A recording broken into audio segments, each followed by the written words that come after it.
Mwenda musanva kasisa za tufemu mwa radio simbi mpologoma enunje dembe tukubuzako gwe yakatweyungako ku dakika mwende gwakata kusawa esa tuwezo kumacha wolokoso weekend taxi ate tukwaniriza nnyo tugamba ko wola abali e Bulaya n'abaliwo mwenna musobola okubira mpozi ngate mutweyungako tusobola okubira nga tulusesula bulungi nnyo tulukuwa mu ngeri yonna engeri ya style kale yonna gyosinzira kwamba otuwuliriza abatufunira ku Bokati TV abatufunira ku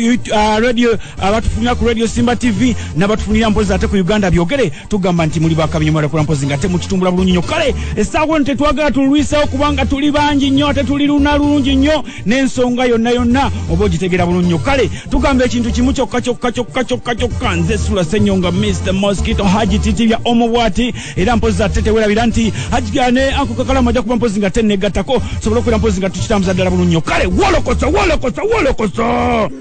Chali wafe Mama meni yangu watobosa basekse muko nawe Haji Titi bya lutuwe njakuluwa wasinga muntolera ku salamu akagerike nakava mu Saum Assalamu alaikum Haji wafe omubwati wa alaikum salam wa rahmatullahi wa barakatuh bahajati bangi Haji Titi bya nawe kiki kye mwagala ekizakitiri nani badde nduba wana yentandikire wa wanyini aonawe Haji Titi bya nkale sijja batimawa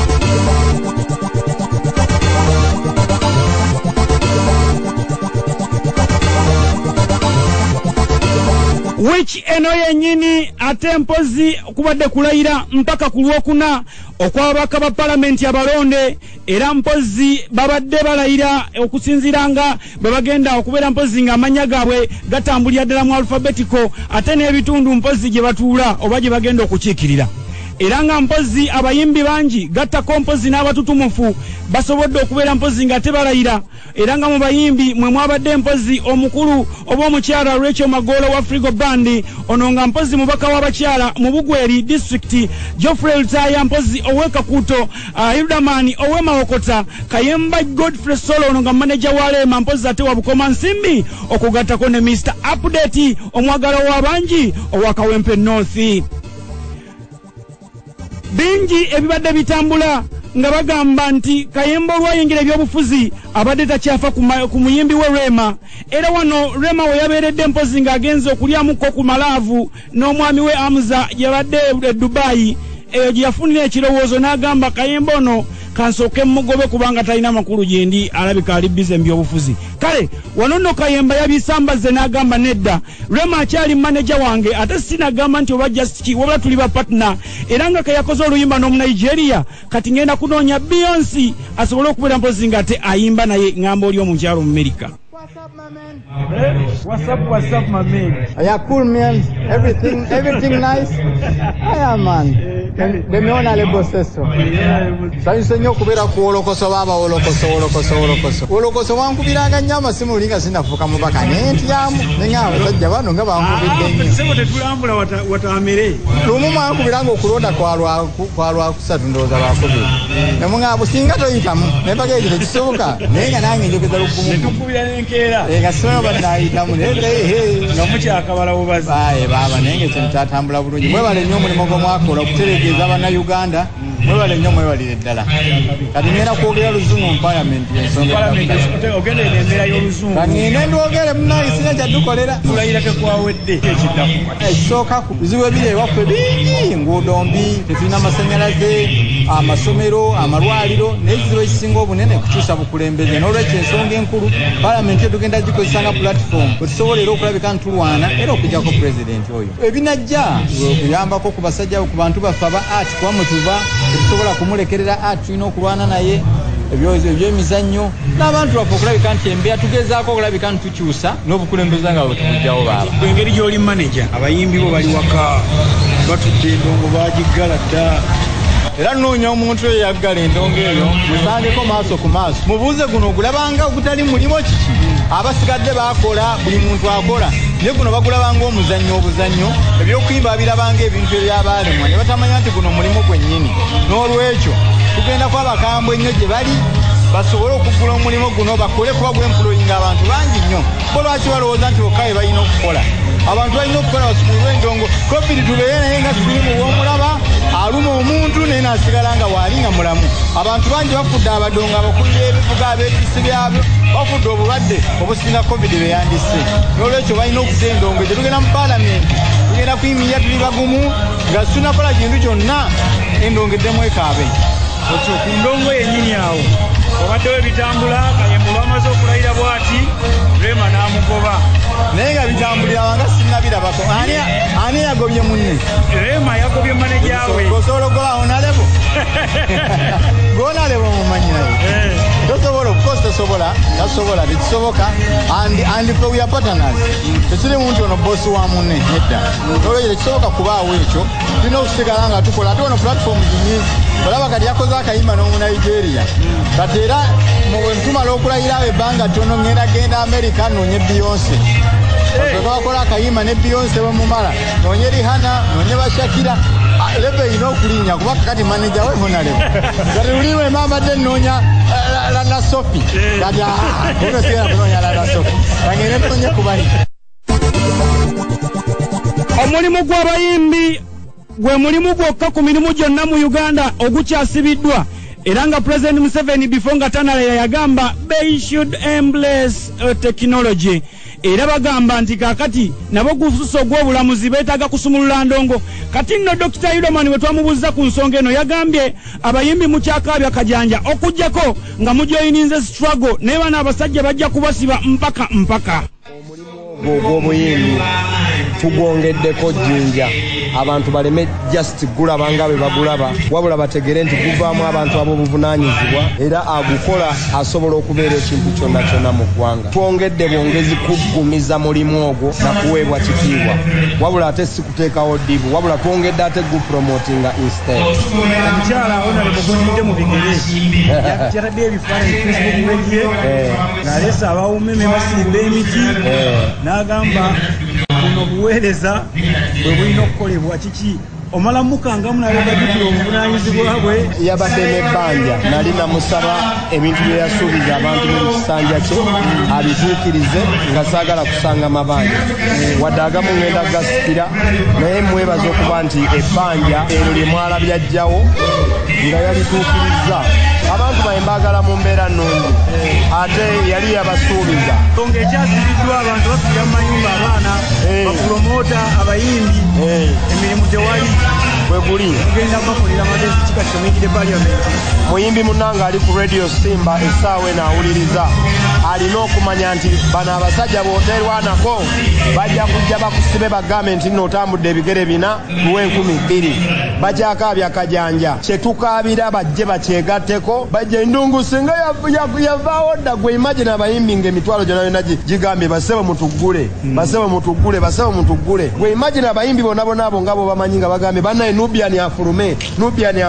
So ensonga ezimu wadde tuli bayimbi tulemeddwa n'ozoogerako kubanga ensonga ezikwatagana ku bannaffe ate bannaffe abamu tebayagala zikoonako kati endongo olw'okuba nzigale bansuubira okujja emana endongo nzigale but Nubian is in prison. Talaba mukazi we tamanyi oba abaana be basomye you are lucky osikera n'olaba ku mukazi wo you are lucky okera n'olaba abaana babatwala ku ssomero but Nubian is in prison is your fellow artist. Talaba ku baana be tamanyi baana be fees bazijjawa bwe banaategeera kye tuliko ne bakiyingira nonno bba abayimbi balirake nti bafuna omukisa ababakulira ne balaba ku President Museveni. Kakati ababakulira simanyi bye boogera na President Museveni mba nenyo okumisusing opportunity y'okulaba omukulembeze w'eggwanga maybe bamugamba ebitamugasa maybe bamugamba ebitayamba abayimbi bannaabwe bwe baba baagala bumotoka nga bwendaba abamu babubawa bajja bubawa naye abasibe ate babutunde babutuguze.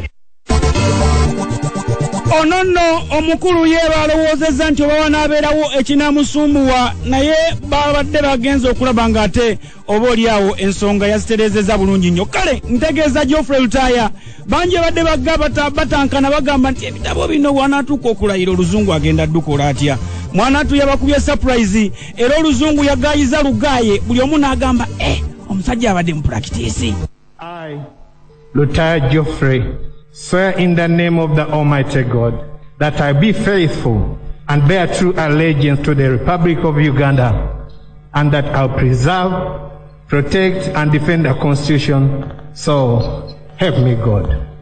I, Luther Geoffrey, swear in the name of the Almighty God that I will give faithful service to the Parliament and support and uphold the Constitution of the Republic of Uganda as by law established. So help me God. Olugendo lwa Geoffrey Lutaya terubadde lwangu, lubadde luwanvu nnyo era nga luyina ebizibu bingi. Wabula mwanatu ate abamu ku babadde bamusabira ayitemu bulungi nnyo ng'era buli bakeera ku mavivi n'afukamira n'asaba Mukama Katonda. Ate munnange abadde nga agamba nti munnange nkusabira nsabira Lutaya ayitemu bulungi nnyo. Era n'agamba nti ensonga lwaki teyagenda munoonyeza kalulu. Akalulu ka Geoffrey Lutaya kandifudde nnyo kubanga ye nga Ronald Mayinja abantu bali batandise okumulaba nga jjoka. Yensonga lwaki teyanoonyeza Geoffrey Lutaya akalulu. Muganda wange oyo mwozaayoza okuba nti atuuse ku buwanguzi. Ebyobufuzi si byangu, bayinza okuba nga beesimbawo bangi ne Mukama n'awanda ku ye eddusu. Sooka ekitiibwa n'ekiddiza Mukama era naye mwozaayoza olw'okutuuka ku buwanguzi obwo n'abamulonze bonna. Era bwe yali ng'agenda mu kampeeni ze n'amugamba muganda nkwagaliza buwanguzi kimanyi nti ogenda kuwangula. Naye nze okujja eyo kibi nga ntya Katonda nakimugamba. Namugamba nze kati okuddamu ne bandaba naawe kiki kibi kijja kuttira obululu kubanga abantu baffe tusiga bya bukyayi. Zange nkusabira okole ki oyite mekyo nakiri mugamba nga muntu ne mugamba kukyenda ba ogenda kuwangula singa nali nesimbawo oba oli awo naye nze ne nomination zigenda okujja nga mazo okugamba nti asijja kukola ki mpanise sijja kujja essaawa eno sisobola kugamba kiri political kubanga twakatandika ono ate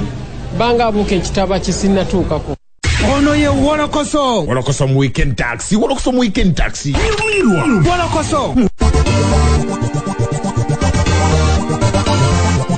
Chenda musanva kasisa satufemu mwafa Radio Simba Empologoma enonja yedembe abatufunira mpoza ateku Uganda byogere abatufunira ku Radio Simba TV abatufunira ku Bokati TV ate mpozi ne live ku Facebook femwe mwefe tubagamba nti muli bakabinyo kale twagala okubuuza ku mwenna tubuuza ku ata katusoke tujje wono happy birthday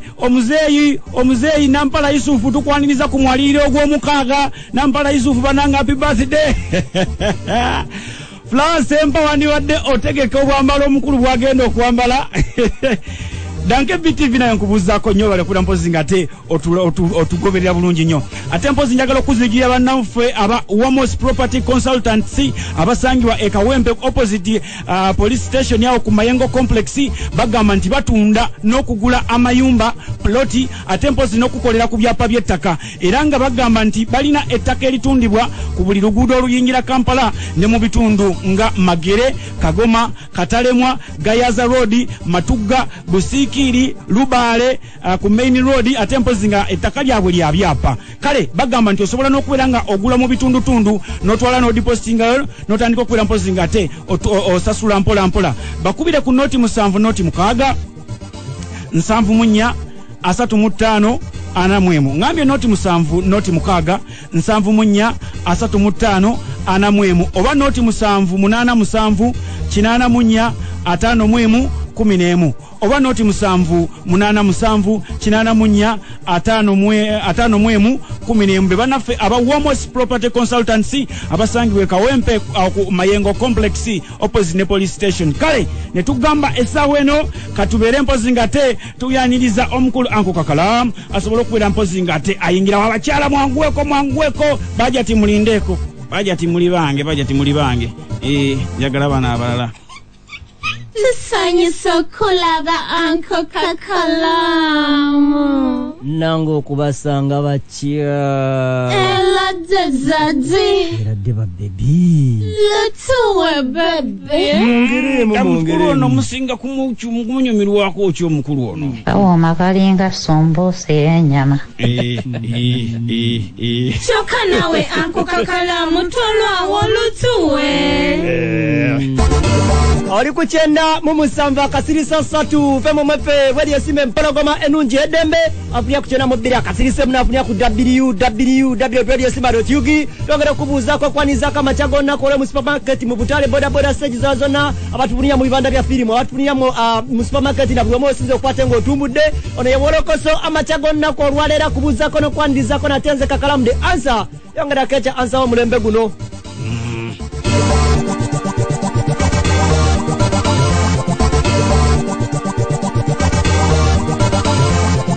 kale ndowooza katusooka tujjewo omusango guno katono tyoke tweyunge kubatule abali wano mu wano gukize ogw'omulamuzi gukize tegusula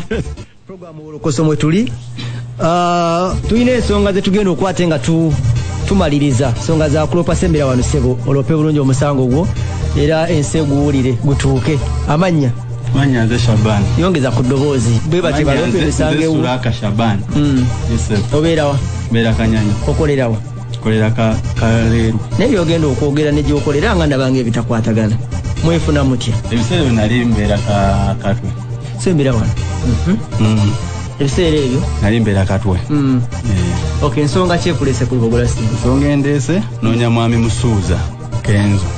yakola ki namukolera emirimu naye nakati balance simufunanga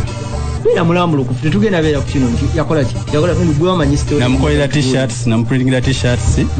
nampaaka advance naye balance tamumpanga t-shirts zaali za concert ya Sitalos 2014 Sitalos nice and lovely concert yes waliwo bandi yakusinkana atyo kuwa nze namusinkana ng'omusango otya nagenda ewa Mitanda sewa yankubira nangamba nkole sample kuba namubuuza mwafunye abakolera t-shirts nangamba nedda then nangamba nkole sample nengendayo nenjimuwa mwenyini najambala sewa nagipresenting ewani ewa Kenzo nga nange kwendi Kenzo nagamba nti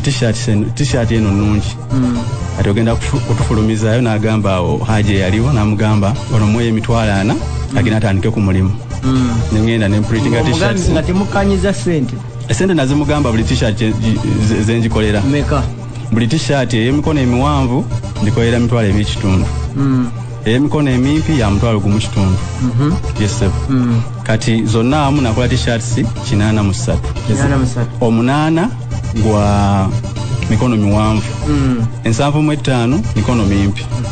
yes sir naye mwesisinkana ku kkubo sigamba nti waliwo agreement yagenda mu maaso kwesanga it was a gentleman's agreement yes netuyingira wanayingira mu guno wa Mitanda wenyini amaiza rehearsals yes wenafunira omulimu kati nga 18 ngenda katikati abagenda kola sound check nende delivering t-shirt sezo nenzimuwa nemugamba t-shirt sinzirese nemugamba t-shirt sinzirese zali na mukavera nemulaga keze nangamba okay nemugamba kati ate balance ngenda kola ndi nati ngambozi wani nagenda ku stage we yali atudde Kenzo mwenyini ku show wenyini kunakulwa show basa ngale ngencha ye show sound check yes yali egena mazi katikati restaurant yes nengenda nemugamba kati balance genda kola tena ngamba sawa eno wano ina emitwalo 2 nagajja mu nsawo nemugamba 2 gokka nangamba gego nafungula n'ensawo bwati naga zimpeddeko kali nayita manager we Ricky yali wao namugamba nti ono omwami atubanja Ricky yagenda ebwe yafuluma eggwanga tali sikimanyi yali wakingisa nangamba ono omwami atubanja naye bwetumaliza show zaffe zonna nzijukiza tukoleki tumusasule kati wayita wakabanga bali kuwadde enkaaga already ana nagakozesa ku t-shirts kati 2 saawa ezo zeninawo kati awamu ze nkaaga yes nga manja ayendala 72 n'ekitundu balance show zonna olwaggwa nenkubirako Kenzo ngamba sente nakola ki nazita kubira Ricky nenkubira Ricky nangamba akulimba ddamu omukubira akubulira ekituufu nga yakugamba mukama we nti akulimba kati nezira nemukubira nengamba ngambye onimba nangamba omukubidde nemugamba ye mukubidde nagamba ekituufu sinabakola ki kugabanya sente ezo ojja kungumiikirizamu naye nga akwata bulungi essimu yes yali agikwata bulungi kati okuva olwo siddangamu mukwasaganya wali alooni wakola ki okutuuka obutava ku ekyo noga nti nkivudde kuba 2010 tuli mu 2021 kakalaamu okimanyi buli akola alina osasula si bwe kiri mbali n'ofuna empeera yange ngenda funirawo oyagala kunkubanga toyabwerere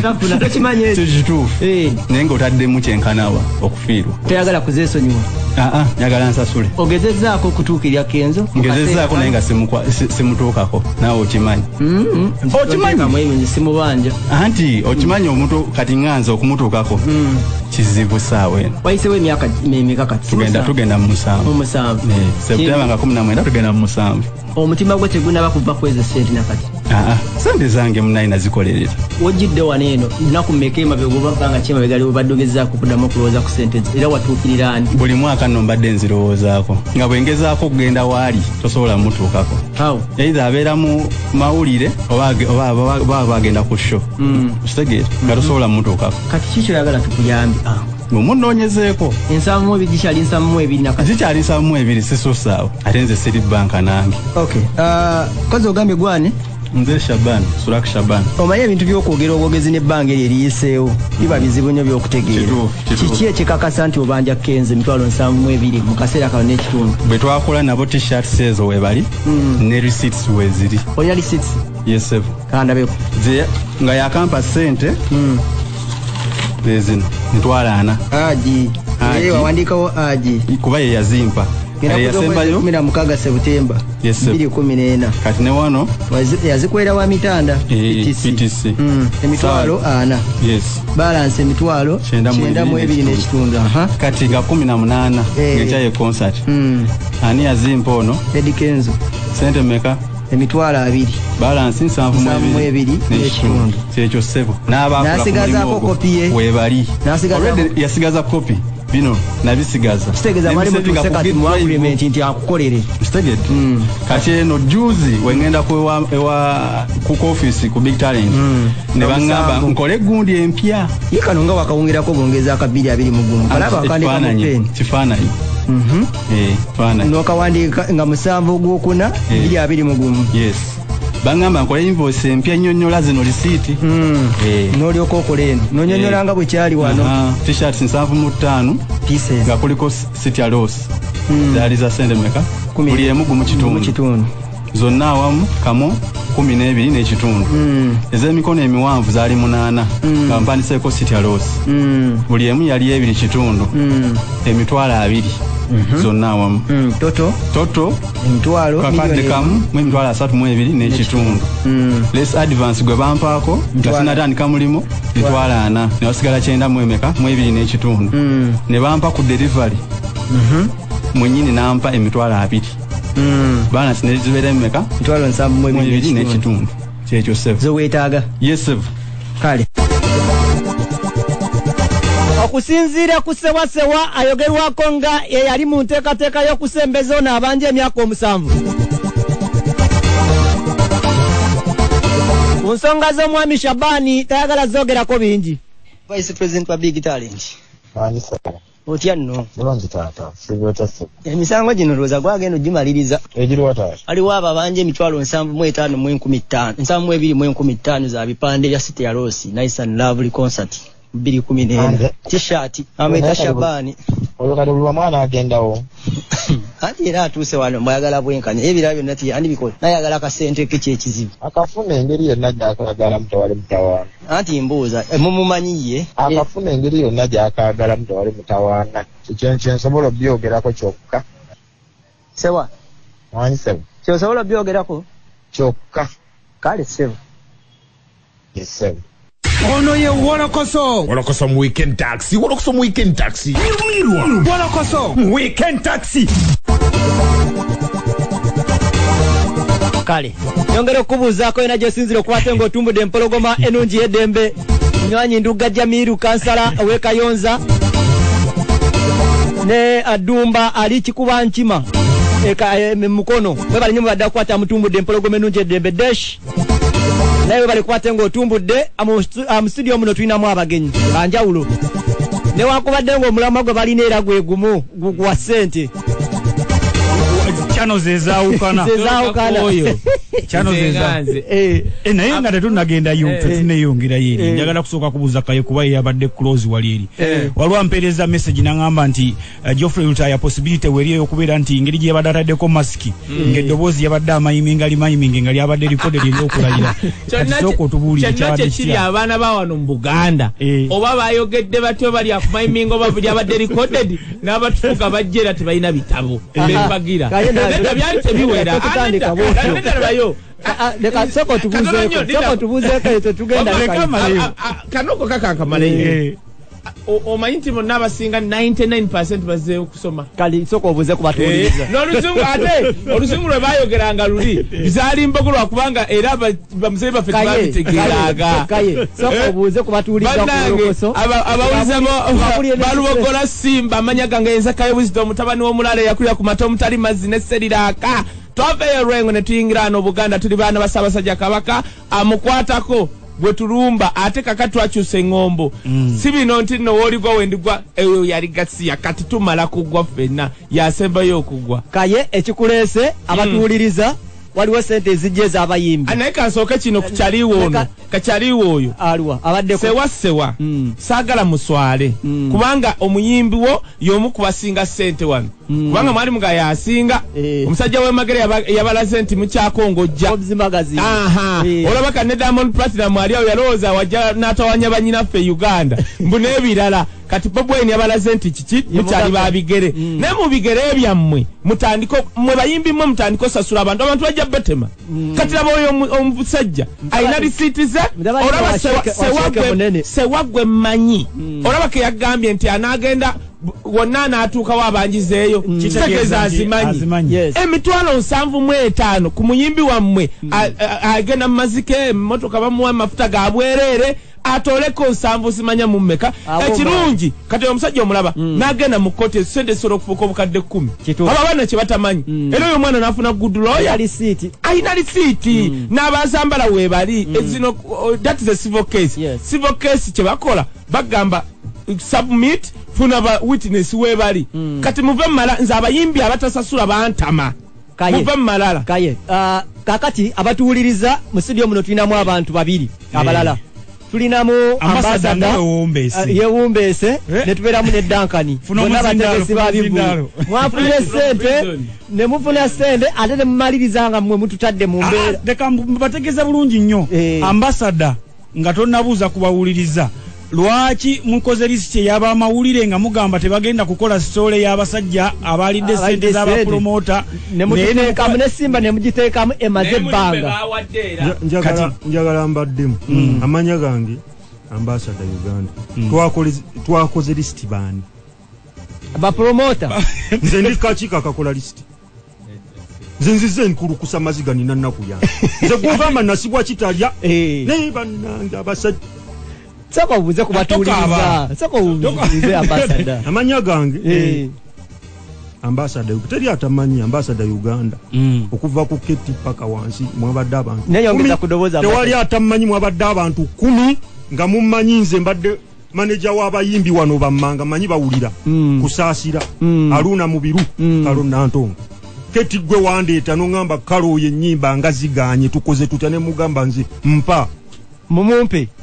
nopataka ne Michael Judas nenzukuba aluna kusaasira ani atamanyi ono yesaddaaka yogera abana abantu basitegeere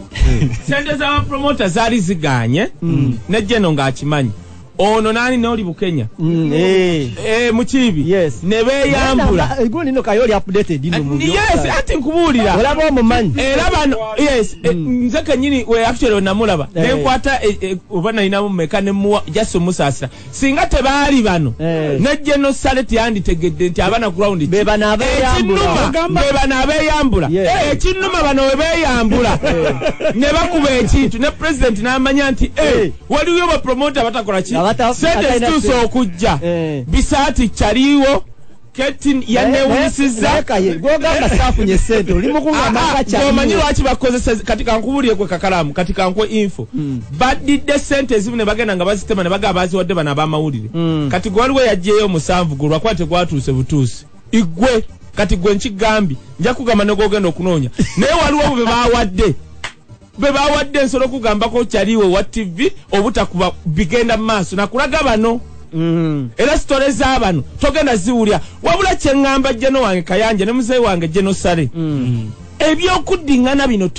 bitutamye tetujjanga kujjanga ku marediyo kukaaba maziga nze siginica yange kwezo bilioni 47 abo bonna bakati n'oyo bisaati balamu tebaliiko otegera because in the first place zali billion ya 3 nga twagala kusasula bwe bajja nze ne bannange Rwagadi Emakalos Anita Serwaji Molenye Sigome Patrick Mumuza bajjeno babiri kuliko Jeno Kayanja ne Minister Peace Mutuzo corona we yajira kakati ne tugende wajjeno silent nga tugamba bawa abayimbi kye bayita stimulus fund. Yes. Stimulus fund kyekiriwa nti ogenda ne weewola sente nojja miliyoni nga 10 noleta beti ne bagravity tibumpe miliyoni 3 ne bazikuwa nozikomyawo oluvannyuma lw'emyaka 5 nga temuli magoba ezo sente gye zine mu youth fund lwakwanga eno bazibba bubbi tetujja byogera Genosale n'agamba that's a good idea wabula waliyo bapromota abajja wano mubanteeremu wengendo babalabala sente ziringa between billioni 4 n'omukaaga twateka mu mukaaga zonna ogata 3 10 mukaaga ze billioni 7 I signed for that money ekinuma bwe tuzigabanya nti bapromota mukaaga abayimbi bino n'ebirala nkyasirise kubanga nkyalinze ez'abayimbi kubanga ngenda kwanika abantu naye ekiruma ekyasoka ninde ekyabayimbi bano abaana boolabanga balamutannaba kujja bano abaana bebaasesa era okweyambula kw'abano kyakola kinene nnyo sente ezo zoolaba n'okwangwa singa kati ezinayo nakujja naye omanyi ab'omululu n'ababbi bawano batudde bapromota baba amaanyi ne bagabana kati baabana abaana abeyambula n'abalina fayiro actually nze ngenda kugamba lwakusirika bivulu singa banoonyereza abo bagaya bafunye miliyoni waliwo yafunye 8 agamba nti yali aleeta drugba nasirika obwedda naye obatayamba baana bano ngenda kujjayo wini fena tuli mukwano gw'oyo ambasada we France gwagamba wabakuyita ne bagamba jangu kitwala ky'okutegeka omupiira bwe guti noweeramula nti nga gwagenda otegeka si gwe yasasula drugba ebyo babalimbire bwerere na bubbi kakati ekyo kivulu ky'ekkololo kiraba nja kireetako wiino ye festival yalina kubeera y'abayimbi nja kireetako wiino bwe batatereera kusasula baana ekyo ekivulu kye bagamba oyo n'akyogerera sente zaava Canada I know that story kugambye we batetereza ngenda kujja wano nze saagala sente naye basasula abaana ambasada twagala okumanya waliwo abantu be bagamba nti waliwo abafunye miliyoni 2 waliwo abafunye miliyoni 3 n'abafunye meka totale tewafuniddeko ddala kakati sembera bwoti muganda wange njagala mbagambe ebigambo byo nze nakola fayiro yange eriko obukadde 4 endongo neyo yaliyo ne bagamba Aruna eyasinze okundeeta ku leediyo wano mbadde sirwa kujja kalamu nakukubidde kiro gye balunywa wagambye Pulezidenti Museveni obuwumbi 5 n'obukadde 6 babuwa Balamu na Luba bankubidde essimu bakwefurukuta nga bali ku program balunywa n'enkubuza ebigambo bino balunywa mwakutte miliyoni 3 n'obutawera nga baana mubasalako emitwalo 3 banka kyesala emitwalo 3 zibasindisenga 2 kyera nga teziwera nga nabba emitwalo 3 muli naye wammwe muli naye awo basindikiddewa mwaddidde akuuma ne mukageraageranya ne mukola tenti ne mukwekamu omukazi oba musajja ng'aweereza sente ezitawera muziwa abaana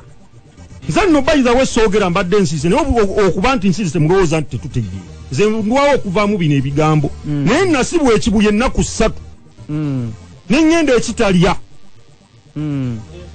oyo ande nga tannafuuka pulezidenti waffe najja n'alinnya booda okutujjayo batuteera mu kooti ekyo nkimwebaza weebale nnyo okutubeererawo nga bakavuma bayingidde ensiko babasibaani nani batusiba Bukenya ye yajjamu empali ku kalembe n'atambula butayina abaana ne famire n'ekika ewaabwe taata we yamuzaalukuka talinnyanga nayo temunaba muwa sente naye nga ye yajjayo sente mujukula obulumi bw'abaana we mwali mutuyita mu nkuŋŋaana mukulukaye abantu bano baali batuyita mu nkuŋŋaana njagala kayego obosoma kaadi ye njagala ogisomera abantu babasibaani nani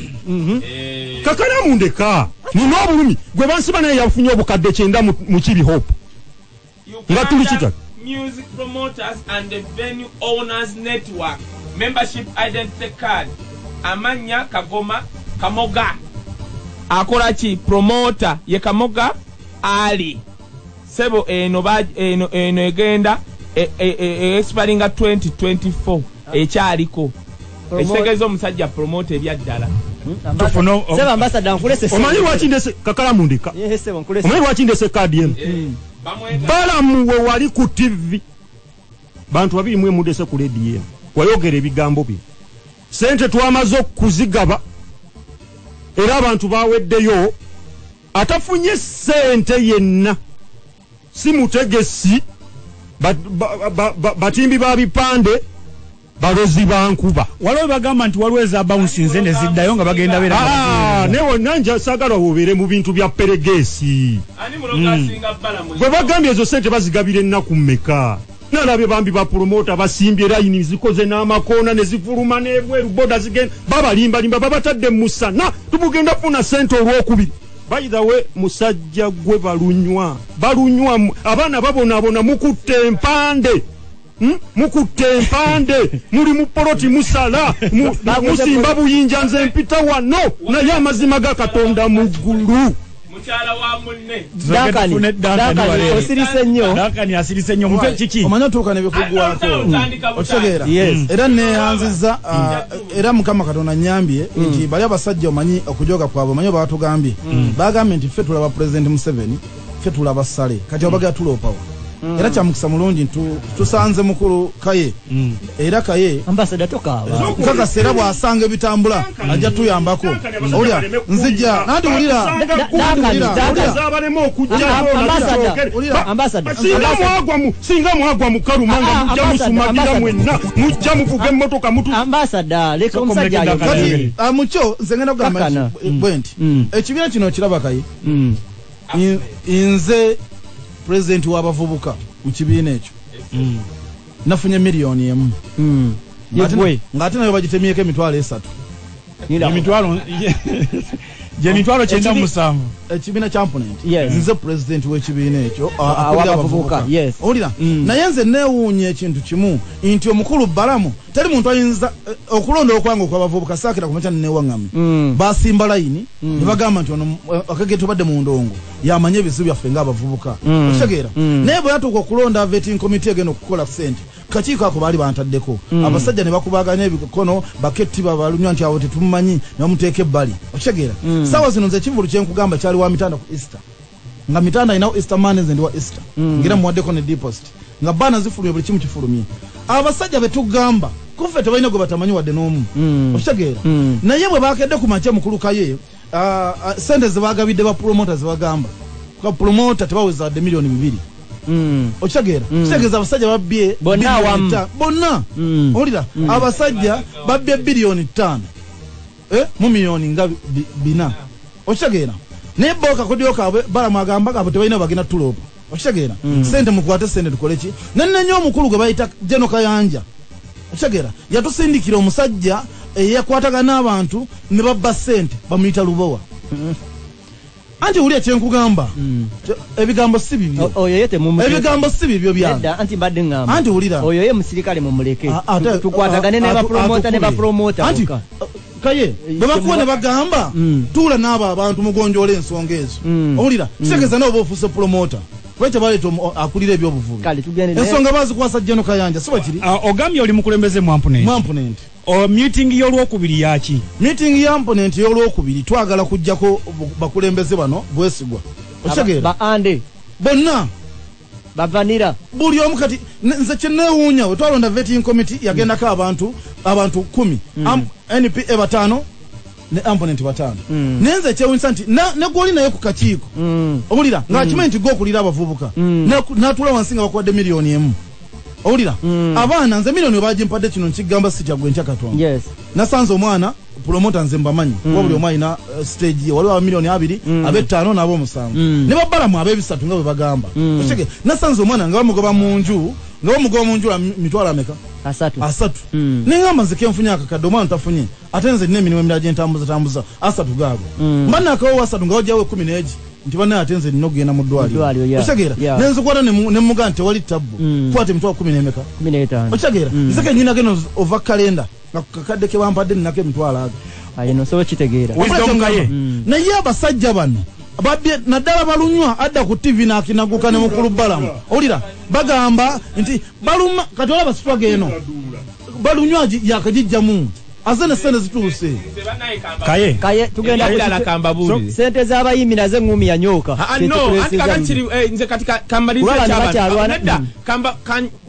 njagala kugamba abatuuliza kusimba n'abantu abali mu entertainment industry ne bano ba promote luno olutalo lujja gobya abantu nkubuulira